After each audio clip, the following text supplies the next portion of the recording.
Buenos días, les habla el gran maestro Miguel Illescas, aquí en directo en Internet Chess Club. Hace pocos minutos ha finalizado la novena y última ronda del torneo Norway Chess, que nos ha dejado como empezó, con lucha, con sorpresas y también quizá con alguna decepción. Esa decepción se ha dado en la mesa 1, donde se enfrentaban el líder, Veselin Topalov, con blancas frente a Vishy Anand. Y ha sido una partida absolutamente anodina, tablas en menos de 20 jugadas, en poco más de 30 minutos ambos jugadores estaban ya en la ducha y habían dicho adiós al torneo Norway Chess.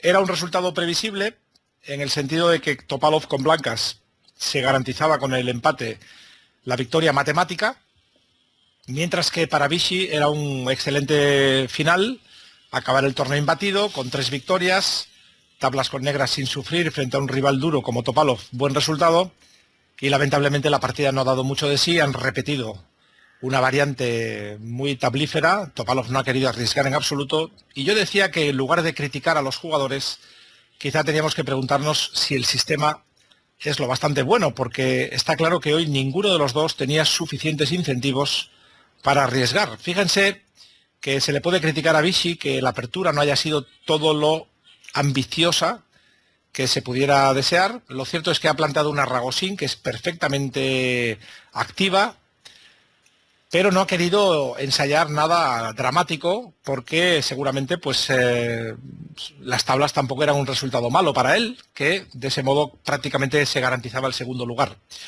Nakamura ha quedado tercero, ganando una importante partida a Levon Aronian.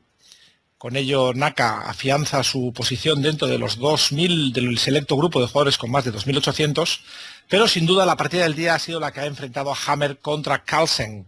El derbi noruego venía marcado por el mal torneo que ha venido efectuando Magnus Carlsen desde aquella primera ronda en la que perdió una partida totalmente ganada por un descuido con el reloj. Creyó que le tenían que añadir tiempo después de la jugada 60, no era así, dejó que su reloj llegara a 0 y en ese momento Topalov reclamó la victoria, puesto que de acuerdo a las reglas de este torneo no había ningún tipo de añadido de tiempo llegada a la jugada 60. Gran sorpresa y tremenda decepción para Carlsen, que había hecho un auténtico partidón, le había ganado a Topalov jugando de poder a poder, y a partir de ahí el noruego no dio pie con bola y ahora llegaba a esta última ronda con la necesidad de ganar a su paisano, a John Ludwig Hammer, si quería alcanzar por lo menos el honroso 50% de la puntuación. Decíamos que Anand no quiso arriesgar contra Topalov más de la cuenta, y es que hoy en día es muy difícil jugar a ganar si el blanco quiere tablas, y seguramente eso pensó Magnus cuando jugó 3-6. Este movimiento no es del todo malo, puesto que en algunas variantes del gambito de dama aceptado, las negras toman y con posterioridad juegan a 6, movimiento que prepara el avance B5, y que, de acuerdo a la experiencia, es perfectamente jugable. No se puede considerar, por tanto, una pérdida de tiempo pura y dura, aunque yo bromeaba durante la ronda, diciendo que si Capablanca levantara la cabeza, le diría a Magnus, muchacho, te voy a regalar un libro de mis fundamentos del ajedrez para que entiendas lo importante que es el desarrollo, la lucha por el centro, etcétera. Bien, hasta ahí vale la broma, pero después de la jugada natural, alfil G5, Magnus Carlsen, en ese empeño por llevar la partida a un terreno complicado, ha optado por F6. Se reían en ICC, en el chat, los compañeros, los amigos que estaban siguiendo en directo la retransmisión, porque yo he calificado esta jugada de repugnante. Pero bueno, en realidad lo es, porque debilita el flanco de rey, castiga al caballo de G8 a no tener ya la casilla favorita de desarrollo, y realmente es que es una jugada feísima, horrible, y realmente me faltan más calificativos. El juego además se ha puesto peor porque después de alfil de 2, Magnus, yo creo que no sé si ha hecho bien, ha tomado, pero cuando el rival ha contestado de 3 para la sencilla recaptura, pues entonces el noruego se ha dado cuenta, o quizá ha valorado, que B5 no era lo bastante buena, y ha jugado caballo C6, con lo cual después de alfil por C4 ha alcanzado una versión muy mala del gambito de dama aceptado, y pronto os diré por qué. Antes veamos qué pasaba si jugaba B5, que era la continuación natural. El problema que tenía es que después de A4, tanto en caso de alfil B7 como después de C6, las blancas siempre toman, cambian luego torres en este caso y juegan B3. La ventaja blanca es indiscutible y además la posición negra carece de perspectivas de luchar por la victoria. Lo mismo sucedería en el caso de B5 A4 C6, donde con alguna pequeña diferencia el blanco también puede sencillamente tomar y sin complicarse mucho la vida jugar B3. Después de la captura se puede tomar en B5 y de nuevo las blancas van a acabar recuperando el peón y quedándose con una clara ventaja. Por ello, Magnus ha optado por caballo C6 y después de alfil C4 ha jugado alfil D6. Pero observemos que esta variante las negras la podrían conseguir jugando el gambito de dama aceptado, tomando en C4, en la jugada 2. Y lo único que tenemos es que el negro tiene aquí un tiempo más, que ha jugado F6, jugada que cabe calificar como uno de los peores tiempos extra que se pueden llegar a pensar en esta estructura. Con lo cual realmente alcanzamos, como digo, una versión de una apertura más o menos bien conocida, como es el gambito de dama aceptado, pero una versión bastante peor para las negras. Magnus, John Ludwig pensó mucho para jugar E4, la verdad que no había ninguna necesidad. Yo bromeaba en el ICC que aquí yo, sin pensar, me enroco, y si al hombre le preocupaba que el negro juegue F5, pues oye, que lo juegue y juegue E4. Y aquí empiezas a sacrificar material, y aunque el negro coma algunos peones, dudo mucho que tenga luego una buena digestión, porque las blancas dominan, tienen un desarrollo abrumador, y sería muy extraño que esta partida no acabara en tragedia para las negras. Pero bien, tampoco he hecho un análisis en profundidad. Lo cierto, la jugada de Hammer no tiene nada de malo. E4, después de las naturales en roque, el jugador de blancas ha optado por dama B3. A mí es una jugada que no me acaba de satisfacer. Yo pensaba más bien algo como A3. La idea de A3 es poder retirar el alfil a una casilla segura, manteniendo la presión fantástica desde A2. En su lugar, caballo C3 no me gustaba tanto, aunque es buena también, pero después de B5 el alfil ya no puede fácilmente mantener esa diagonal, porque las negras podrían ir atacando dicho alfil y molestando un poco. La jugada de este hombre no es mala, dama B3, y yo aquí me hubiera gustado saber qué pensaba hacer Hammer en caso de dama D7, que es una jugada fea, pero que era perfectamente legítima, defendiendo el peón, puesto que ahora las blancas no pueden realmente aprovechar. La dama negra no está bien, pero la dama blanca tampoco. Fíjense que ahora la jugada natural de desarrollo, caballo C3, sería mala por caballo A5. O sea que, el blanco aquí tendría que haber quitado su alfil y las negras entonces, pues podrían también quizá mover su dama. En definitiva, no ha sucedido esto y Magnus ha optado por rey H8. Ahora veremos la idea que se esconde detrás de esta enigmática jugada, que parece perder un peón. En realidad, da lugar a una variante muy bonita, pero bastante mala. Entonces, a veces yo en mi carrera deportiva me he encontrado un montón de veces en esa situación que ves una línea, dices, uy, qué bonita, qué pena que falla por poco, pero es tan bonita que te gusta.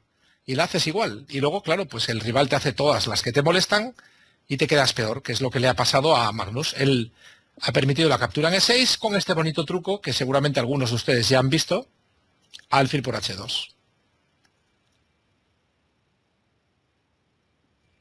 Hago silencio para que piensen bien. Ahora el negro entrega una pieza y el blanco puede tomar de dos maneras distintas. Obviamente debe tomar, pero si toma de caballo, las negras recuperan en muy buenas condiciones la pieza con la jugada caballo por D4 seguido de la captura en E6 y quedan muy activas. Es mucho mejor lo que ha hecho Hammer, rey por H2. Y aquí Magnus, como ya seguramente deben haber adivinado, tenía en cartera el jaque en D6 para tomar en alfil. Aquí viene una jugada misteriosa, rey H1, que luego explicaremos. Es seguramente algo más precisa que rey G1. Y la razón es porque después de que las negras recapturan, Hammer con buen criterio avanza al centro, con D5, amenaza ahora quitar la dama y ganar pieza. Magnus ha retirado su alfil, y aquí el noruego, los dos son noruegos, mejor dicho, el noruego flojo, que hoy sin embargo no ha sido tan flojo, dama A3, ha sido la continuación, y aquí es donde digo yo que os iba a explicar por qué rey H1, porque ahora, si el rey estuviera en G1, la casilla caballo E5, después de dama por D6, existiría el jaque intermedio en F3. De este modo, Hammer se ha asegurado de que las negras no dispongan de este recurso, y después de dama 3, Magnus se ha visto más o menos obligado a cambiar damas y entrar en una posición bastante fea. Como se puede ver en pocas jugadas, las blancas han quedado dominando el medio juego. ¿Cuál es la principal ventaja? Pues bueno, fíjense que el cambio anterior sirvió para que desaparecieran del tablero un peón central, que era E6, y un peón de torre, que era el de H2. ¿Qué peón vale más? Saben ustedes que los peones de torre no valen realmente un punto, ¿eh? Eso, si les dijeron eso, les han engañado. Los peones de torre valen medio o a lo más 0,75. Entonces, evidentemente, los dos peones centrales blancos ahora mismo están dando a Hammer una iniciativa importante en este final. Se enfrenta a serias dificultades Magnus, y aquí jugó de forma un tanto pasiva torre C8. Sucede que tampoco era fácil proponer algo mucho mejor. La idea de las negras es seguramente romper en F5 para destrozar la cadena de peones centrales, pero justo llega a tiempo Hammer de defenderlos, y observen con buen criterio cómo mantiene su cadena, y ahora, sin embargo, toma una decisión un tanto paradójica. A mí me sorprendió. Yo pensaba que las blancas aquí, con la sencilla jugada torre Fe1, tienen una cómoda ventaja, pero la gente joven hoy en día suele preferir las variantes concretas, y ese ha sido el caso de Hammer, que con buen criterio, además, diría, ha entregado el peón D4, pero verán que había calculado una combinación exactamente milimétrica. Ha jugado alfil C3, amenaza ni más ni menos que mate en una. Las negras no pueden oponer piezas en medio porque al final acabarían perdiendo pieza, ya se puede ver aquí la línea, no podrían sostener el 5 y por tanto la amenaza de mate sería definitiva. Por eso Magnus ha preferido alfil D5 permitiendo la entrada del G7, pero ahora el cálculo de su rival se ha demostrado muy preciso cuando después de alfil D4 amenaza mate y amenaza el caballo.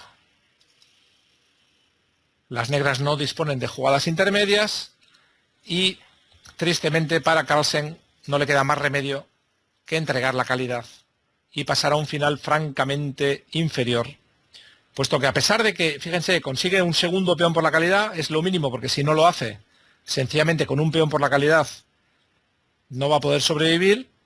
La razón es que las torres disponen de fantásticas columnas abiertas, por eso ha intentado restablecer el equilibrio material con alfil A2, pero ahora su alfil queda encerrado y las perspectivas son muy negras, en este caso muy blancas, puesto que las piezas blancas tienen aquí todas las de ganar. Se amenaza torre F2, por ejemplo. La respuesta de Magnus ha sido torre D8. Seguramente era mejor C5, aunque también llega a finales francamente difíciles de defender. Se podían haber producido estos cambios, y en este final el problema para las negras es que tiene que eliminar dos peones. Si cualquiera de estos peones sigue vivo, una vez que el blanco coma en D4 y se cambie en caballo, se aclare la posición, la victoria está garantizada para la torre. El juego en dos flancos, la torre es muy superior. Entonces, ha intentado complicar el juego Magnus con torre D8, pero su rival ha respondido francamente bien.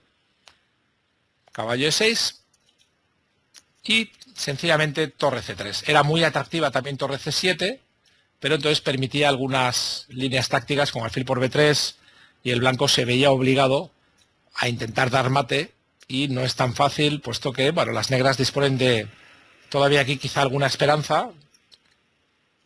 En cambio, con la jugada fría de Hammer, torre C3, la posición de Magnus se viene abajo muy rápidamente. No es capaz de activar este caballo. Yo creo que, bueno, ha jugado torre E2, yo creo que tenía que, para bien o para mal, jugar caballo C6, pero bueno, ha jugado torre E2 y se ha acelerado el colapso de su posición cuando se le cambia al único defensor del rey, y muy sencillamente las torres blancas entran en séptima línea con un efecto decisivo. Ahora ya se amenaza mate, la única respuesta posible y en este momento, después de torre de 7, con la imparable amenaza de mate, torre C8, Magnus ha optado por abandonar. Este ha sido el triste final para un torneo muy malo del as noruego, actual campeón mundial, en la peor actuación que se le recuerda. Desde luego, desde que es campeón del mundo, nos tenía acostumbrados siempre a actuaciones brillantes, y aquí, sin embargo, ha perdido ni más ni menos que unos 20 puntos Elo, seguramente algo más, 24 puntos probablemente, 23 puntos para ser exactos, que le van a poner muy lejos de su récord, le van a dejar con 2.853, muy lejos, como digo, de algunos récords que llegó a tener en la lista Elo. Bien, este ha sido el resumen de la ronda. El resumen del torneo es que Topalov y Anand, los veteranos, se han desenvuelto con gran comodidad. Hay que decir que mientras que Topi tuvo algunos momentos de suerte, sobre todo su victoria contra Carlsen, increíble en la primera ronda, cuando la máquina valoraba la posición como más 23, imagínense, maten pocas, y Topalov se anotó esa victoria. Y luego también cuando el otro noruego pues decidió suicidarse, Hammer, en una posición en la que había solo una jugada que perdía y Hammer la encontró. En un final muy simple de tablas, y John Ludwig le regaló el medio punto a Topalov. Con ese punto y medio de regalo, el búlgaro ha hecho un buen papel, ganó una muy buena partida técnica frente a Aronian, que se la recomiendo.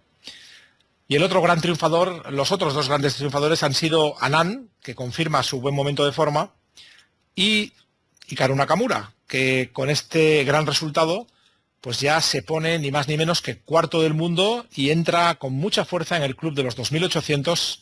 Se situará con 2.814 en la próxima lista, muy muy cerca del ansiado número 2. Están con 2.816 Topalov y Anand, y por tanto Nakamura, ya que en su día dijo que él era la principal amenaza contra Magnus Carlsen, a pesar de su nefasto score con el noruego, podría colocarse pronto en el número 2 del escalafón mundial. Va a haber mucho más ajedrez este año, torneos espectaculares, y yo les invito a que busquen en las redes sociales donde se comentan mejor los torneos. Les aseguro que no tiene nada que ver.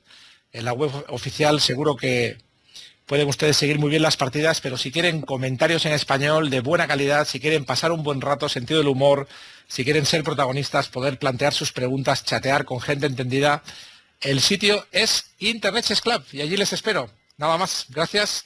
Miguel Illescas para ICC, comentando esta novena ronda del Norway Chess.